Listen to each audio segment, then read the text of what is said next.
Një ngjarje e rëndë është regjistruar në orët e vona të mbrëmjes së të martës në zonën e Alidemit në Tiranë, ku janë dëgjuar të shtyna me armë zjarri.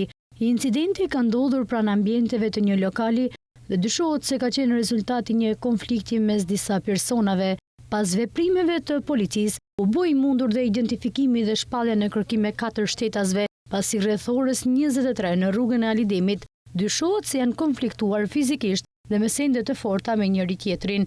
Si pasojë është dëmtuar një shtetas 26 vjeçar, i dyshuar i përfshirë në konflikt, i cili mori ndihmën mjekësore dhe është jashtë rrezikut për jetën.